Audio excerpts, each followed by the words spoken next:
watch him, and you just watch him point at him, right? That's all he does. The helmsman goes here, because you watch him. And then he falls fair off the wind onto a beam reef. That's what I would just go here. Yeah, just onto a beam reef. And you drop the mainsail. You know, you drop. You let the. Oh, you drop. No, I'm sorry. No, well, you go off. Yeah. And what you're going to do is you're going to tack back. Now I'm going to tack back. I'm going to do that right now. Well, you want me to do it now? I kind of want to remember what it was. Well, and so we used to say blow the jib. So I think what we did is we just fell off on the beam reach, just normal sailing. Tack back onto the other beam reach. Then you go straight back, and you're already going downwind a little bit, right? No, you're going downwind a little bit from where the guy is. You're going downwind a little bit, just drifting. Because you're on a beam reach, so you just falls off.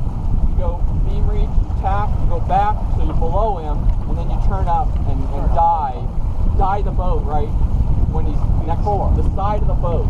But you're releasing yourself before you get close.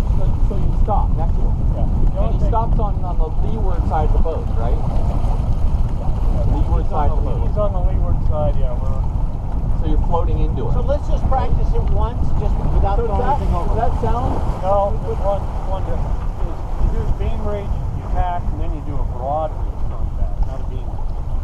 Yeah, broad reach. Well, broad reach. the idea is that you got to be able to turn into the wind and slow the boat down enough. No, but I'm just saying, when I just went over it this morning, and it's a beam, tack, broad, turn in, and you let the jib out or release it out when you're doing broad reach as you're coming back. So let's just do it and say, is this right? Okay. Well, so now let's figure out what we're going to do first. So the idea is that you want to get back as fast as you can. So you don't do anything. You sail once you fall off into a beam ridge, and then you tack back.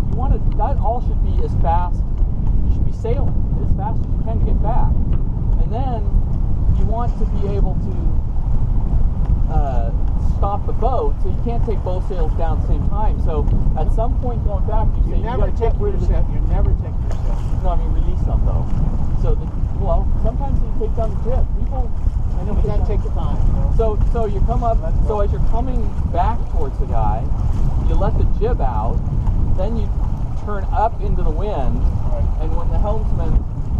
Well, see, that's not really true, because once you're going into the wind, you're going to stop. Well, you got to let the main down. You got to let the main down. Always when I've done this, the major flaw is that you're going too quick. Right. So you got to let both sails down prior to turning. Release the sails. Call it release. When you say down, that means dropping. Release the sails. Yeah, but you know, do you really want the boom and the? Don't have time. And the jib. There's no time to drop sails. And no one says drop sails, except maybe the stream.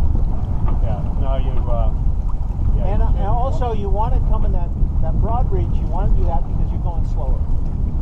So as we turn up towards the guy, then Mike, I think it's you that says, "Hey, I want to go faster. I want to go slower, or just let the sail go, or whatever." I would do the broad reach going back, and then turn in. But I've also looked at it, and it shows that you start releasing your sails when you're going back towards it. Yeah, you're slowing the boat down. But you release you should release the jib as you're heading back. Yeah. And so why don't we just do it once without? What we can do is just take that buoy, and we'll go by it, and that'll be our man overboard, and then we'll come back to it. Excellent. Without hitting it. Okay, so I'm going to tack over to get over there, then come around. Yeah. Yeah, just pick a point. No, I don't have to. I can just do it. Pick a point that's not really close to the buoy. Okay. Yeah, okay. We don't want to really. I'm not Okay, going as to a radius. helmsman, Yeah. guys, as a helmsman, you're going to be directing whoever to do. And I will randomly And select. are you gonna?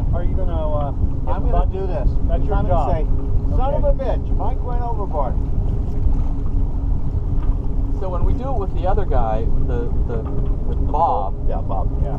then we'll do it a little bit, and as we get better, we can get it. Yeah, I just didn't want to put Bob out here when there's a lot of traffic. Now, I don't know. Now, the one thing we haven't discussed is how are we going to secure how are we going to get the guy in? Well, I have the hook right there. I think there's a line on there. Yeah. But you mean a real person? Yeah, a real person. Oh, I You can either see. do a line out and make a big loop, throw it out there, and then put it around the waist and pull it in. That's Well, we've one got way. it right there. The You light got the light sling. You Yeah. can do the light sling. Because that This is it. Yeah, that you can put it Yeah. around you. And my biggest fear is that somebody goes over and they're injured. They got clunked on the head and they're over and they're unconscious. Right. That would be like the Someone real jumps test. in. Right, so then you got to get really close to them. I don't know about jumping in. No, that they said do not jump in. Yeah. But I must say, if one of you guys you had is a in the line water attached drowning, to you- I'm going in and say, pick me up. Yeah. I'm not worried about the ocean as much as I am drowning someone unconscious. Anyway, so yeah, you throw a line to them, you get them with the hook. I mean, it's really what you need to do, right?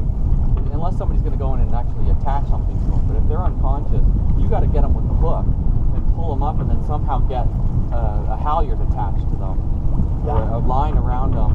So we need to learn. I guess it's just a loop under their arms. You just across That's their what chest. this will be. Yeah, That's what that's this is. you throw that out, and if they're conscious, they can do it. They'll put it around their waist, and they'll And then have you just tie the halyard to that, and with the life do that. sling can lift them all You up. can do that. Okay. And one other thing, if it's calm weather, it'll just come right here. Yeah. Obviously, if it's not, you're worried about the boat popping up and down, then you have to go on the side. Yeah. And I'm really, there's a debate of whether you should be windward or leeward of the guy, because windward, big swells, that boat right in front of you, it's a little scary. Having a big boat right there, coming Yeah, down but with I think the idea though is that if you're going to pick them up, you're not going to be able to pick them up on that side of the boat. Yeah. You're going to float away from them. Yeah, that's the concern. But on the other hand, you're not at least throwing the boat on top of his head. So let's talk a little bit about roles.